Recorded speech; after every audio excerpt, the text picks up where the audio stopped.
I woke up to the sound of my name being carved into a bronze plaque. Not metaphorically, literally, standing in front of 200 people at the ribbon-cutting ceremony of the Ava Grant Youth Mental Health Support Center.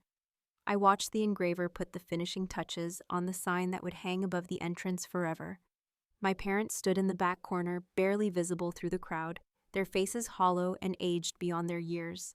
They looked like ghosts attending their own funeral. 3 years ago, they had me dragged out of my bed in the middle of the night and thrown into a psychiatric facility to steal my inheritance.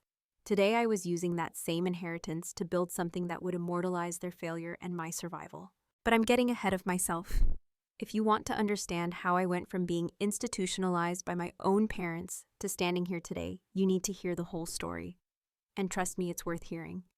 Before we dive in, if you're enjoying this story, please hit that like button, subscribe to the channel, and drop a comment below telling me what you would do in my situation. Your support means everything and helps stories like mine reach others who might need to hear them. Now let me take you back to where it all began. 6 months before that nightmare night, I turned 21. It should have been a celebration, the moment I'd been waiting for since my grandmother passed away 2 years earlier. She'd left me a trust fund worth $3.7 million. The terms were crystal clear in her will. I would gain full access on my 21st birthday. Until then, my parents Richard and Catherine managed it as trustees. I never questioned their authority. Why would I? They were my parents. They loved me. At least that's what I kept telling myself. Growing up, I'd always sensed something off about my relationship with them, but I couldn't quite name it. They provided everything materially, the best of everything actually. Private schools where tuition cost more than most people's annual salary, riding lessons at an exclusive equestrian center, summer camps in Switzerland where I learned to speak French with other privileged children. But emotionally, there was this gaping void. Catherine never hugged me without an audience present to witness her maternal performance. Richard only showed interest in my achievements when they reflected well on him at his country club, when he could casually drop into conversation that his daughter had made Dean's List or won some award. I learned early to perform to smile on cue, to be the perfect daughter they could display at charity galas and holiday parties like an expensive accessory that proved their worth as parents. The warning signs were there long before my 21st birthday. I just didn't want to see them. When I was 19, home from college for Thanksgiving, I overheard Catherine on the phone with her sister in the kitchen. I'd come downstairs for water and stopped when I heard my name. "Mother always did have favorites," Catherine was saying, her voice sharp with resentment. She bypassed the people who actually raised the girl and gave everything directly to Ava, as if we haven't sacrificed enough. The bitterness in her tone made my stomach clench, but I told myself I was overreacting. She was just upset about losing her mother. Grief makes people say things they don't mean.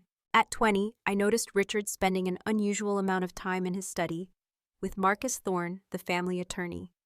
Heavy oak door closed, voices low and serious. One evening I knocked and entered with coffee for them. Both men looked up startled, and Richard actually shuffled some papers face down on his desk. "What is it, Ava?" he asked, his tone clipped. "I just brought coffee. What are you two working on?" "That's none of your business," he snapped. Then, seeing my hurt expression, he immediately softened his face, rearranging itself into something approximating paternal warmth. "I'm sorry, sweetheart. Long day. We're just planning some investments for your future, for when you get access to the trust. Want to make sure everything is properly structured to minimize taxes and maximize growth. Boring financial stuff." Marcus smiled and nodded. "Your father is being very diligent about protecting your interests." I wanted to believe him. I needed to believe him. Because if I couldn't trust my own parents, who could I trust? My 21st birthday fell on a Saturday in April.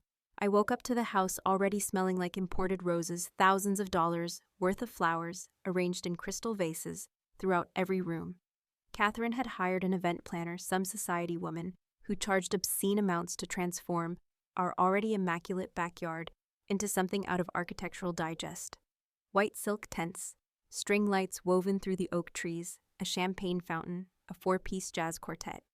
It was excessive and beautiful and felt nothing like me. 200 guests arrived as the sun began to set, most of whom I barely knew. Business associates of my father's men in expensive suits with wives who'd had too much work done. Catherine's country club friends. Women who lunched and competed over whose daughter was more accomplished. They descended on me in waves, smiling with too many teeth air kissing both my cheeks, asking invasive questions about my plans, while I could practically see them mentally calculating my net worth. "So what will you do with all that money, dear?" one woman asked, her eyes glittering. "Surely you'll invest it wisely. You're so young, so inexperienced." "I'm planning to finish college first," I replied, practicing the polite smile I'd perfected over years of these events. Of course. But you'll want advisors, good ones. I'm sure your parents have that all arranged." She patted my hand condescendingly before floating away to refill her champagne. I wore a white dress Catherine had chosen for me, fitted at the bodice and flowing at the skirt. "It makes you look innocent and elegant," she'd said that morning, zipping me up. Pure, youthful, perfect for photographs. Looking back now, I realized she was already crafting a narrative, the innocent young heiress who needed protection from herself, setting the stage for what was to come. The party stretched on for hours. I cut a cake I didn't choose, made a toast I didn't write, smiled until my face hurt.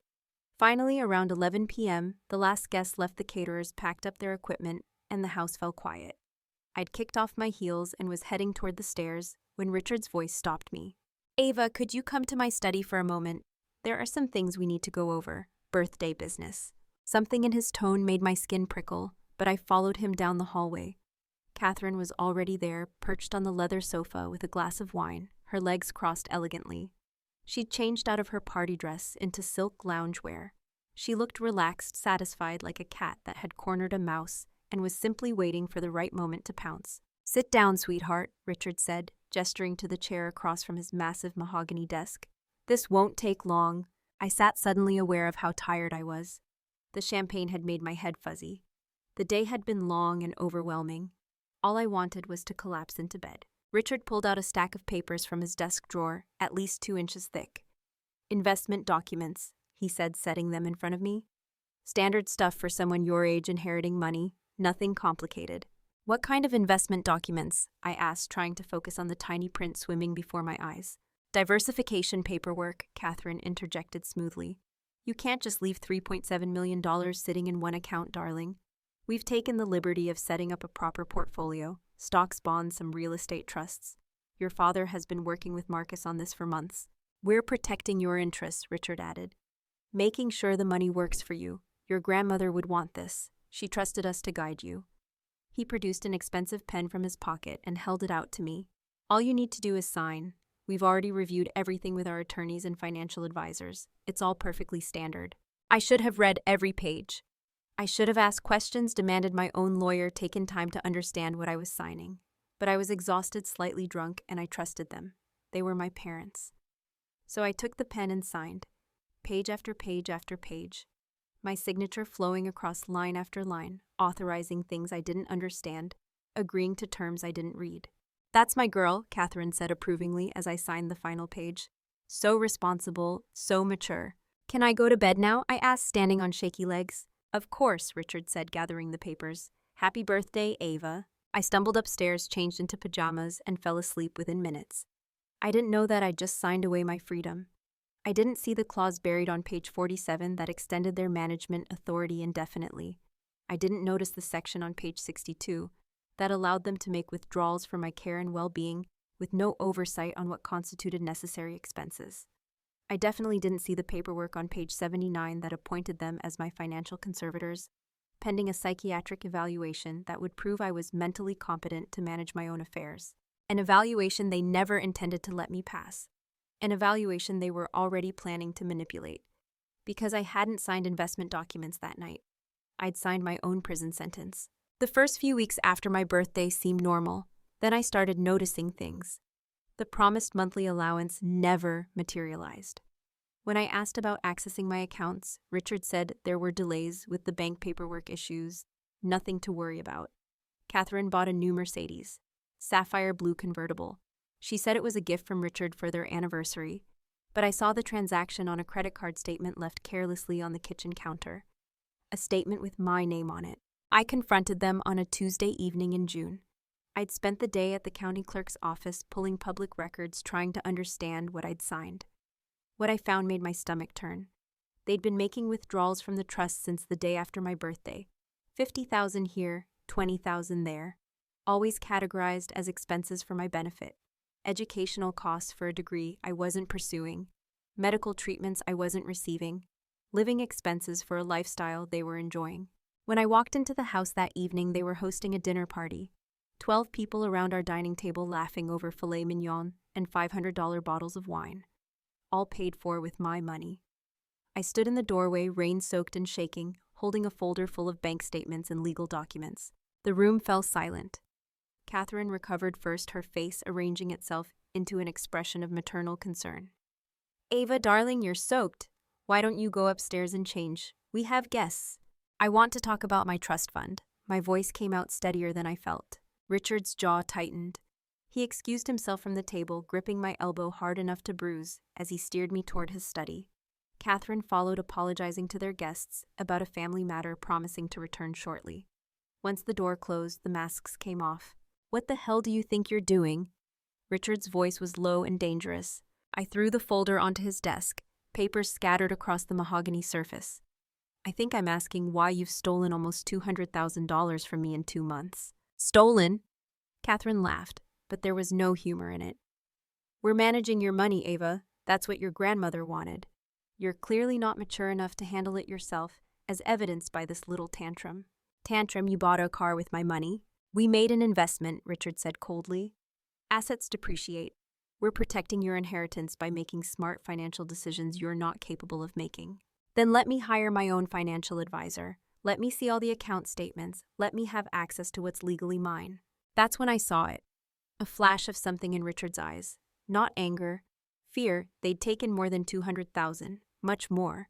And they had no intention of ever giving me control. "You're being paranoid," Catherine said, her voice taking on a soothing quality that made my skin crawl.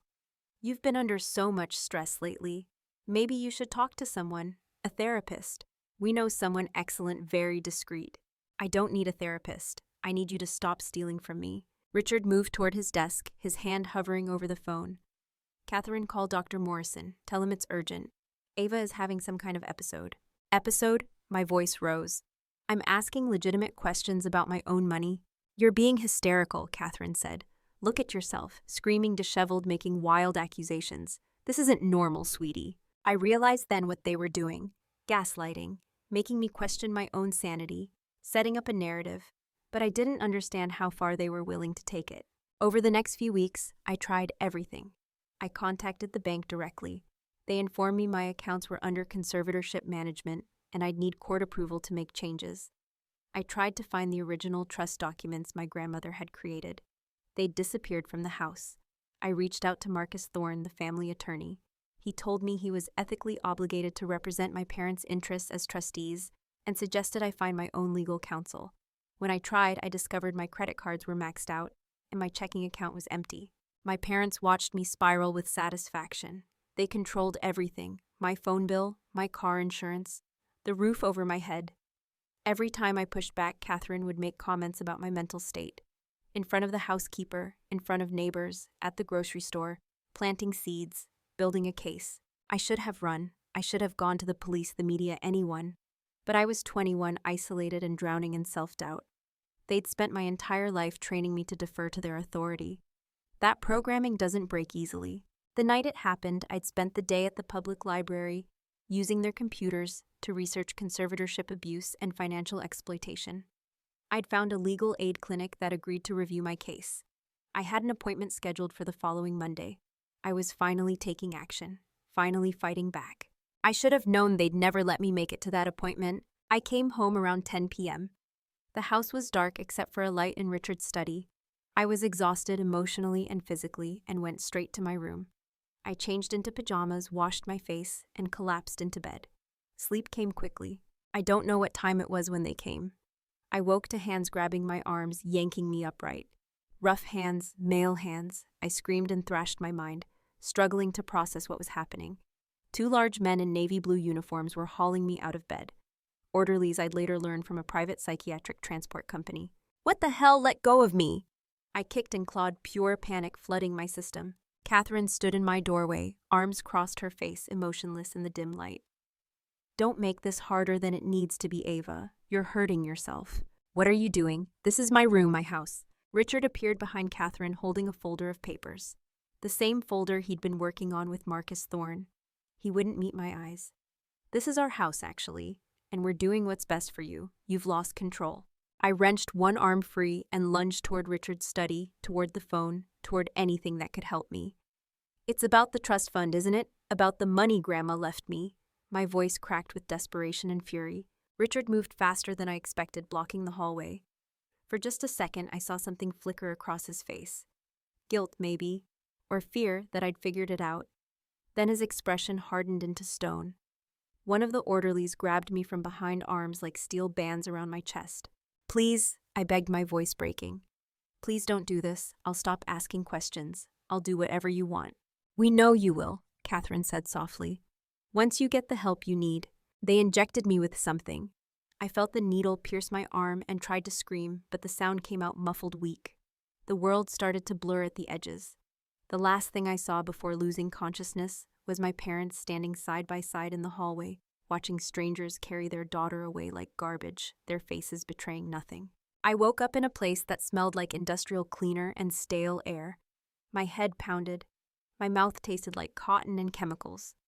It took several minutes for my eyes to focus, for my brain to catch up with what had happened. I was in a small room with pale green walls, lying on a narrow bed with scratchy sheets. The door had a window with wire mesh between two layers of glass. I stumbled to it on shaky legs. A locked psychiatric ward. They'd actually done it. My parents had me institutionalized. I pounded on the door until my fists hurt, screaming to be let out.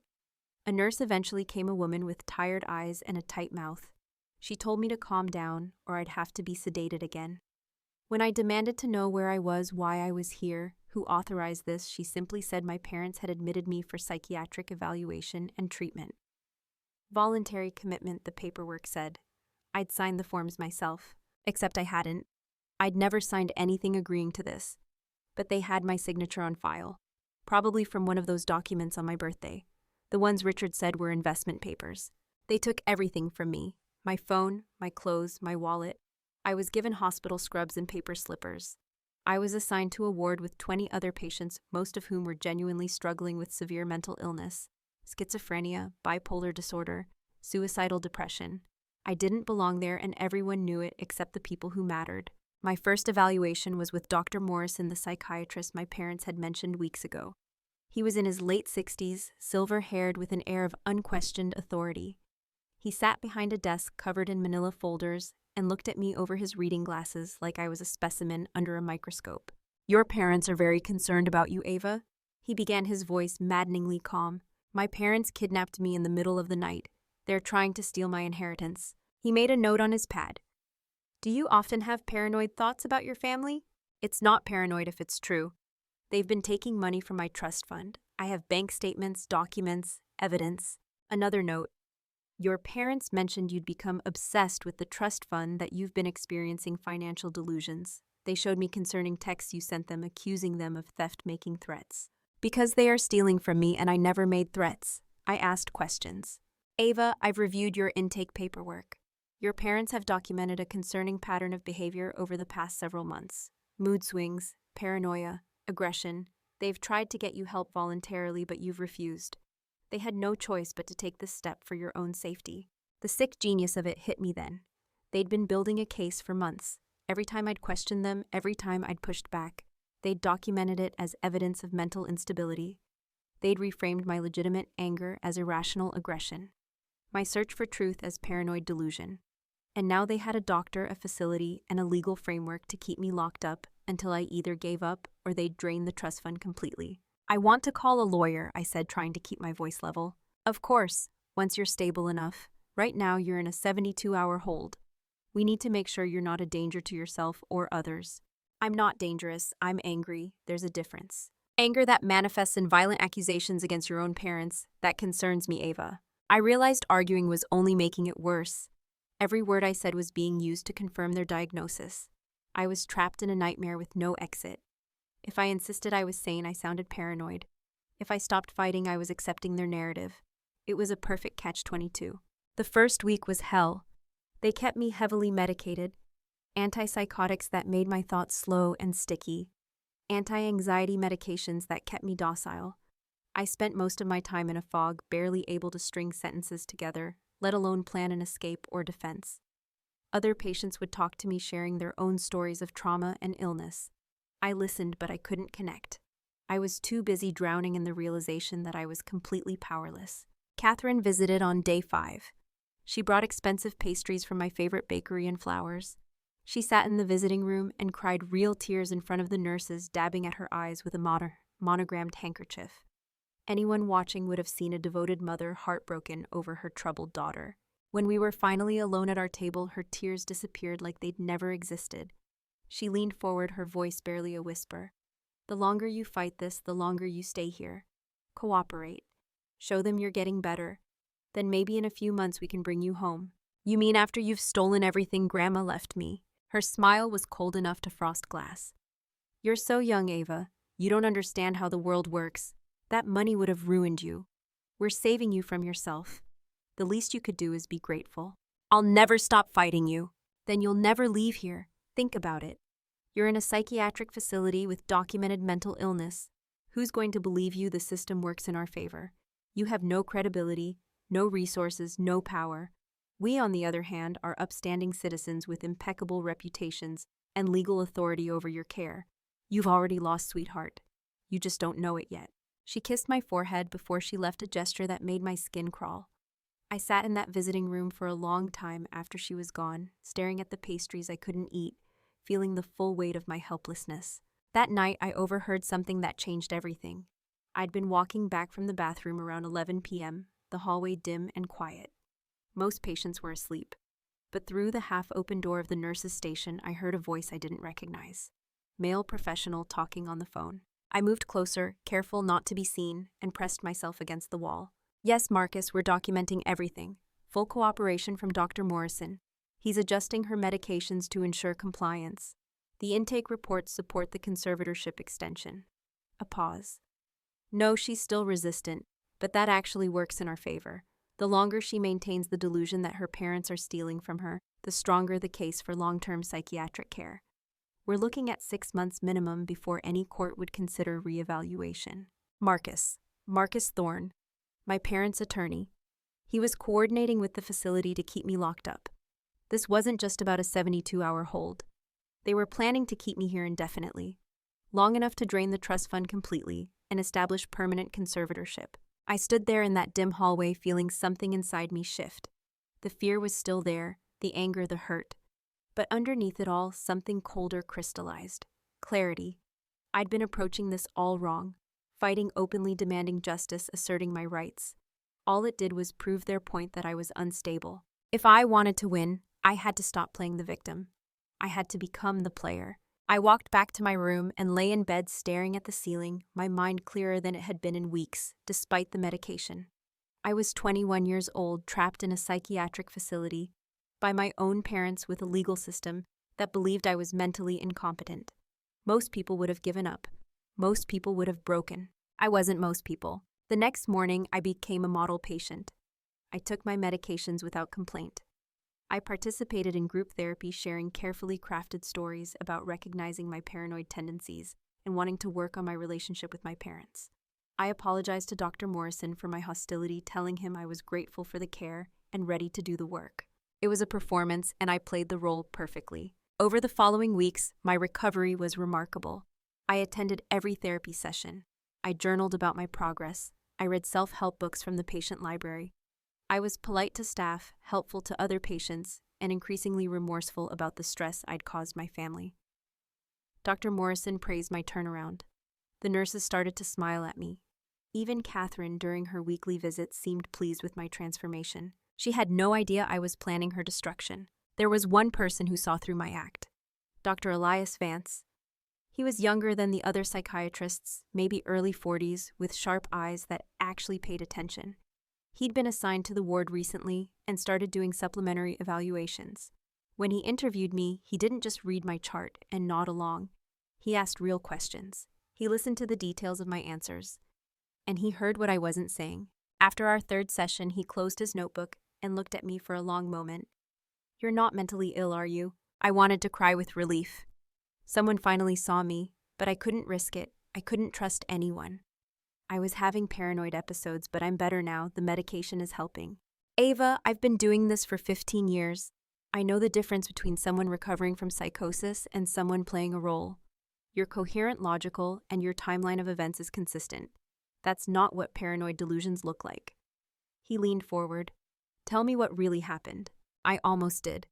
The words were right there, desperate to spill out. But what if this was another trap? What if he reported everything back to Dr. Morrison or my parents? He must have seen the fear in my eyes.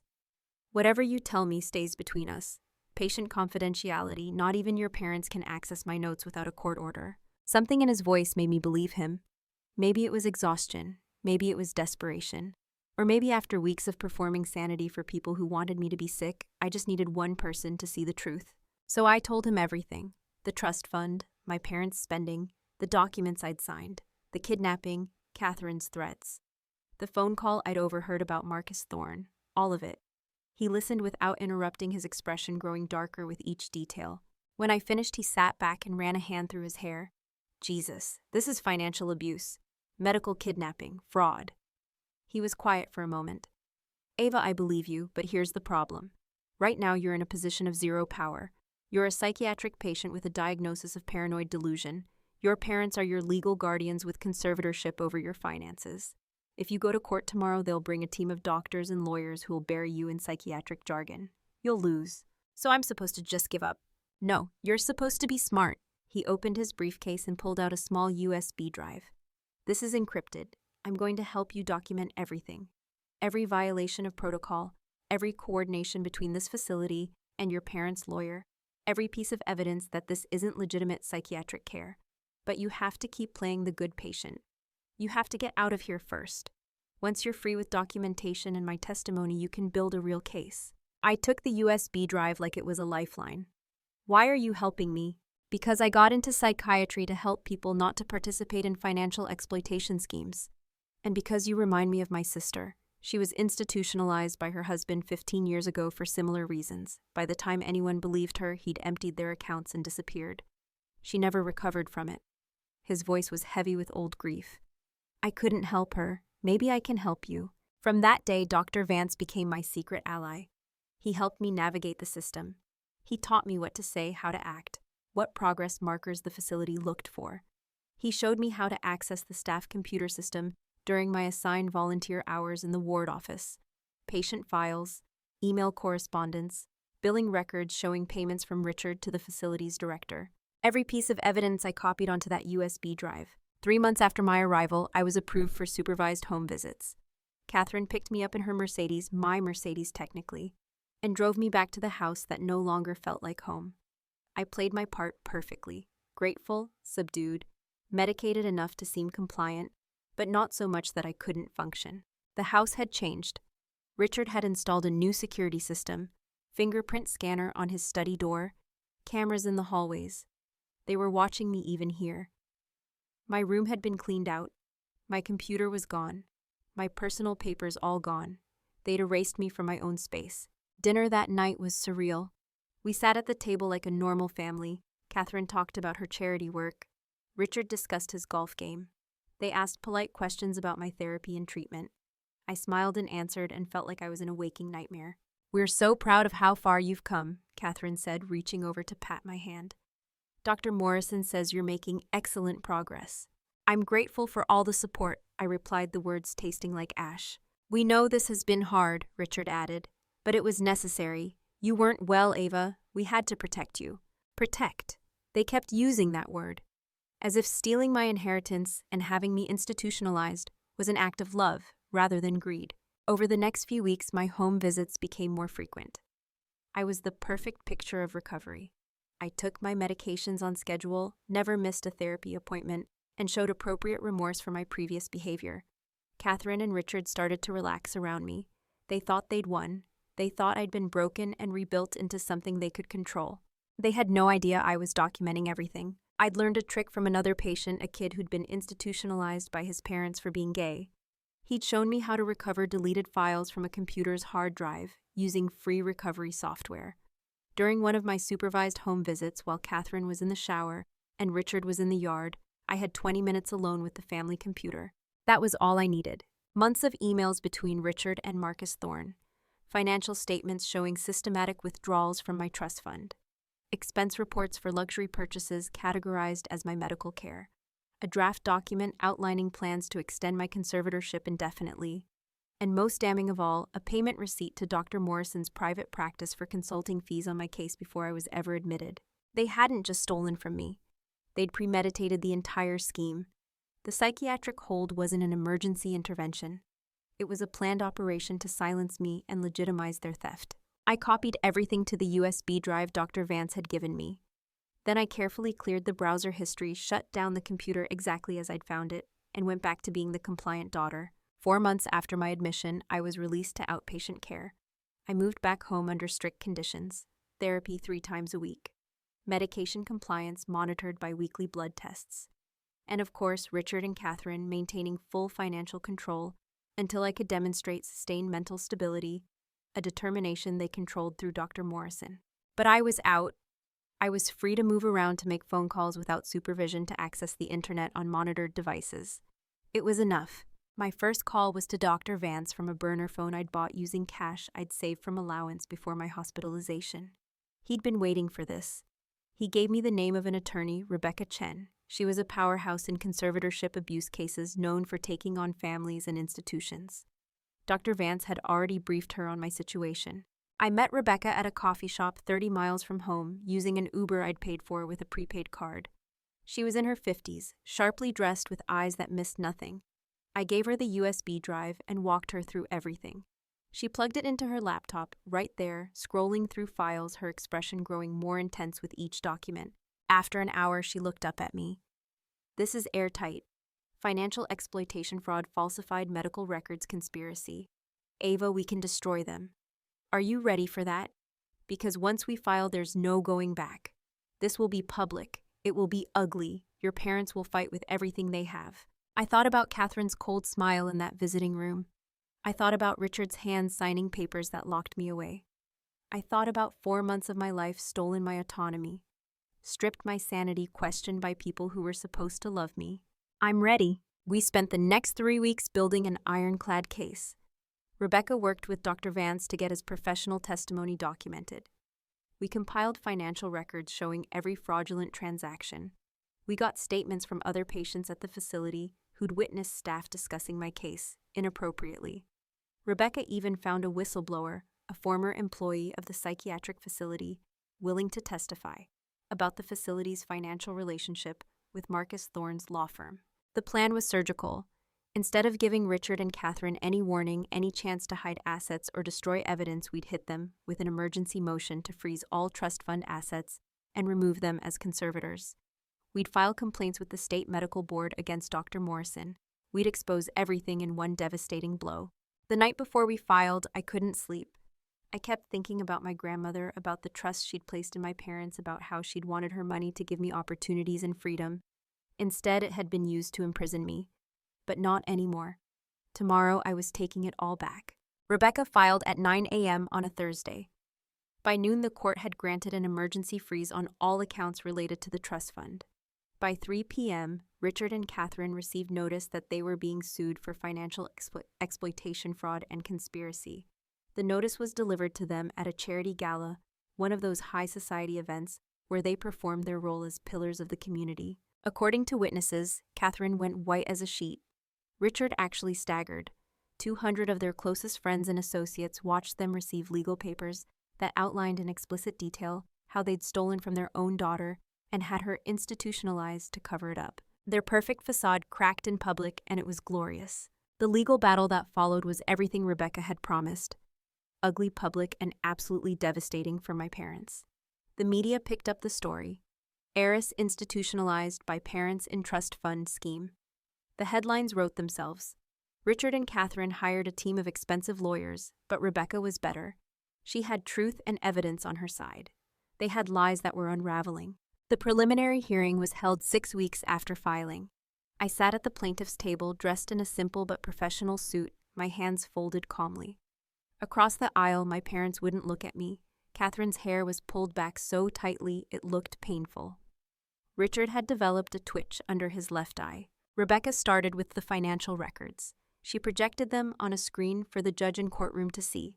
Every fraudulent transaction highlighted in red: the Mercedes Catherine bought, the country club dues Richard paid, the luxury vacation to Tuscany, the remodel of their master bathroom, all categorized as expenses for my mental health care. Your Honor, the defendants would have this court believe they were managing Ms. Grant's trust fund in her best interest. Let's examine that claim. Exhibit A, a $60,000 luxury vehicle purchased 2 weeks after they gained conservatorship. How exactly does a Mercedes convertible benefit Ms. Grant's mental health? Richard's lawyer objected. The vehicle was necessary for transporting Ms. Grant to medical appointments. Rebecca smiled. Ms. Grant was institutionalized at the time of purchase. She wasn't going to any appointments that required a sports car. And if she had been, the facility provided transportation services. This was a personal purchase using trust funds, which is textbook financial exploitation. She moved through the evidence methodically. The emails between Richard and Marcus Thorne discussing how to extend my conservatorship indefinitely. The payment to Dr. Morrison before my admission. The facility's billing records showing inflated costs. Dr. Vance's testimony about my complete lack of mental illness symptoms. The whistleblower's statement about the facility's practice of keeping patients committed longer to maximize insurance payouts. Then Rebecca played her final card. She called me to the stand. I'd been dreading this moment, facing my parents in court speaking publicly about what they'd done. But when I sat in that witness box and looked at them, I didn't feel scared. I felt powerful. Rebecca walked me through my story. My grandmother's trust. The documents I'd signed without reading. Discovering the theft. The night they had me taken. My time in the facility. Catherine's threats. Every detail spoken clearly and calmly into the record. Then it was the defense's turn. Richard's lawyer was in his 60s expensive suit, condescending smile. He approached like he was about to expose me as a liar. Ms. Grant, isn't it true that you were experiencing paranoid delusions about your parents at the time of your admission? No, I was experiencing legitimate concerns about financial theft, which the evidence has proven to be accurate. But you were diagnosed with paranoid personality disorder by a licensed psychiatrist. I was diagnosed by a psychiatrist who was being paid by my parents to certify me as mentally incompetent. Dr. Vance, an independent psychiatrist, has testified that I showed no signs of mental illness. You're saying Dr. Morrison, a respected physician with 30 years of experience, lied about your condition? I'm saying he participated in a financial exploitation scheme, yes. The lawyer tried to rattle me to make me seem unstable or vindictive. But I'd spent months in a psychiatric facility being gaslit by professionals. This was nothing. I answered every question with facts and calm precision. By the time I left the stand, even the defense lawyer looked defeated. The judge took 2 days to issue his ruling. When we reconvened, the courtroom was packed. Media supporters and curious onlookers who'd followed the case. I sat next to Rebecca, my heart pounding as the judge entered. He didn't waste time with preamble. I've reviewed the evidence presented, and I find it both compelling and deeply disturbing. What this court has heard is not a story of parents trying to help a mentally ill daughter. It is a story of systematic financial exploitation using the psychiatric system as a weapon. The defendants used their position of trust to steal from their daughter, then used the legal system to silence her when she discovered the theft. Richard and Catherine sat frozen, their faces ashen. I am hereby removing Richard and Catherine Grant as conservators of the trust fund established for Ava Grant. Ms. Grant is granted full and immediate control over all assets. Additionally, I am referring this case to the District Attorney's Office for potential criminal prosecution. The evidence suggests fraud, conspiracy, and exploitation of a vulnerable person. The gavel came down. In that moment, everything changed. I'd won. Not just legally, but completely. The trust fund was mine. My life was mine. They had no power over me anymore. But I wasn't done with them yet. The criminal investigation moved faster than anyone expected. The DA was eager to prosecute, seeing this as a high-profile case that exposed gaps in conservatorship oversight. Richard and Catherine were charged with fraud, conspiracy, and financial exploitation. Marcus Thorne, facing his own disbarment proceedings, took a plea deal and testified against them. Dr. Morrison lost his medical license. The facility was sued by multiple former patients and eventually shut down. Richard and Catherine's trial lasted 3 weeks. Rebecca testified as an expert witness.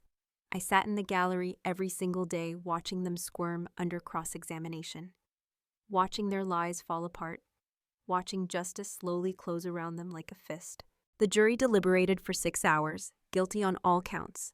Richard got 4 years in federal prison, Catherine got 3. But the criminal sentences weren't the real punishment. That came in the form of financial ruin. They had to pay restitution, which meant selling the house, the cars, everything. Their retirement accounts were seized. Their reputation was destroyed. Every friend abandoned them. Every social club revoked their membership. They went from country club elite to social pariahs overnight. I could have let that be enough. I could have taken my money and disappeared, built a new life far away from them. But I wanted them to see what they'd lost every single day for the rest of their lives. I wanted a permanent reminder of their failure. That's when I came up with the idea for the mental health center. I contacted the psychiatric facility where I'd been held. New management had taken over after the scandal. People genuinely committed to reform. I made them an offer. A $10 million donation to build a new wing specifically for adolescent and young adult patients who'd been victims of abuse or exploitation. The facility would be required to implement strict oversight protocols, patient advocacy programs, and independent psychiatric evaluations for all conservatorship cases. And it would be named the Ava Grant Youth Mental Health Support Center. The irony was perfect. The place that had been my prison would become a sanctuary for others. My name, which my parents had tried to erase, would be displayed prominently for decades. And Richard and Catherine would have to live knowing that their attempt to silence me had resulted in their daughter becoming a symbol of survival and advocacy. The ribbon-cutting ceremony was scheduled for a Saturday in September, exactly 3 years after they'd had me dragged from my bed. I invited everyone, the media, mental health advocates, other survivors of conservatorship abuse, Dr. Vance, who'd become a close friend and advisor, Rebecca Chen, who'd fought for me, even Liam, my old friend who'd believed my parents' lies but later apologized and became one of my strongest supporters.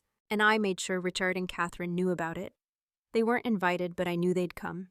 Their sentencing had been postponed pending appeals, and they were out on bail living in a cramped apartment working menial jobs to pay rent. They couldn't resist seeing what I'd done. They stood in the back of the crowd that day, trying to be invisible. But I saw them. How could I not? Catherine looked like she'd aged 20 years. Richard's expensive suits were gone, replaced by off-the-rack clothing that hung awkwardly on his frame.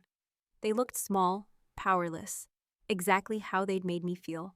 I stepped up to the podium, looking out at 200 faces. Cameras flashed. News crews recorded. This moment would be preserved forever, a public record of my victory. 3 years ago, I was brought to this facility against my will. I began my voice steady and clear. I was told I was mentally ill, that I couldn't be trusted to manage my own life, that I needed to be controlled for my own good. The people who said these things were the people I trusted most, my own parents. I saw Catherine flinch. Good. But I wasn't sick. I was being silenced. My parents had stolen from me, and when I discovered it, they used the psychiatric system to discredit me, to take away my voice, to make everyone believe I was too unstable to be believed. It almost worked, but I survived. I fought back, and I won. The crowd applauded. Richard and Catherine stood motionless, their shame a palpable thing. Today, I'm honored to announce the opening of a new center dedicated to protecting young people from the kind of abuse I experienced. The Ava Grant Youth Mental Health Support Center will provide not just psychiatric care, but advocacy, legal support, and protection for vulnerable patients. No one should have their sanity questioned for speaking truth. No one should be institutionalized for asking uncomfortable questions. And no one should have to fight alone the way I did. I pulled the cord, and the cloth covering the sign fell away. My name etched in bronze gleaming in the afternoon sun. The Ava Grant Youth Mental Health Support Center.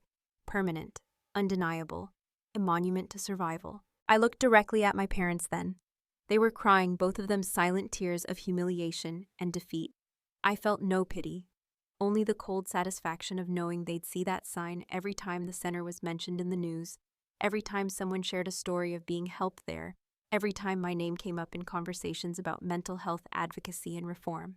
They'd tried to erase me. Instead, they'd immortalized me. After the ceremony, people congratulated me, thanked me, shared their own stories. Dr. Vance hugged me tight and told me my grandmother would have been proud.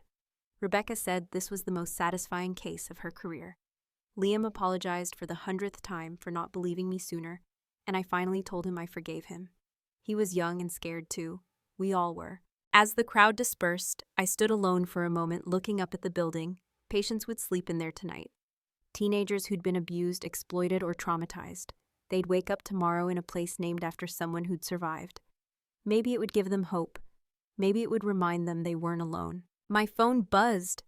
A text from Dr. Vance asking if I wanted to grab dinner with him and some of the other advocates. A normal question, a normal life thing. I smiled and texted back yes. I walked toward my car, the autumn sun warm on my face, feeling lighter than I had in years. The trust fund was secure in accounts that only I controlled. I'd started college again studying psychology and advocacy. I'd made new friends, built new support systems. I'd learned to set boundaries and recognize manipulation. I'd taken the worst thing that ever happened to me and transformed it into something meaningful. Richard and Catherine had wanted to control my inheritance. Instead, they'd lost everything while I gained the whole world. Sometimes I wonder if they understand the irony. They tried to make me powerless, and in doing so, they created someone who couldn't be broken. They tried to silence me, and I became a voice for the voiceless. They tried to steal my future, and I built one they could never touch. I don't hate them anymore. Hate would mean they still had power over me, and they don't. They're just two sad, broken people who destroyed their own lives through greed and cruelty. I pity them the way you'd pity anyone who threw away everything that mattered for money they could never enjoy. As for me, I'm done being a victim. I'm done being afraid. I'm done letting anyone else write my story. I'm Ava Grant, and I survived. I fought back. I won. And now I'm using my voice and my resources to make sure other people have the same chance I did. My grandmother left me an inheritance. My parents tried to steal it. But what I've built with it, what I've become because of this fight, is worth so much more than money. I've turned my pain into purpose, my trauma into triumph, and my silence into a voice that will echo long after I'm gone. That center with my name will stand for decades. Long after Richard and Catherine are forgotten, people will see that sign and know that someone fought back against injustice and won. Future generations of patients will be protected because I refuse to stay silent. In the end, my parents taught me the most valuable lesson. They taught me that survival isn't enough. You have to take what tried to destroy you and build something beautiful from the ruins. You have to turn your greatest pain into your greatest power. And that's exactly what I did. So here's my question for you. If you were in my position, trapped by the people who were supposed to protect you, would you have found the strength to fight back? Would you have been able to turn your pain into purpose? Drop your thoughts in the comments below. And if this story resonated with you, if you know someone who needs to hear it, please hit that like button and subscribe. Share this with anyone who needs to be reminded that survival is possible, that justice exists, and that no one has the power to write your ending but you. Your voice matters. Your story matters. Don't ever let anyone convince you otherwise.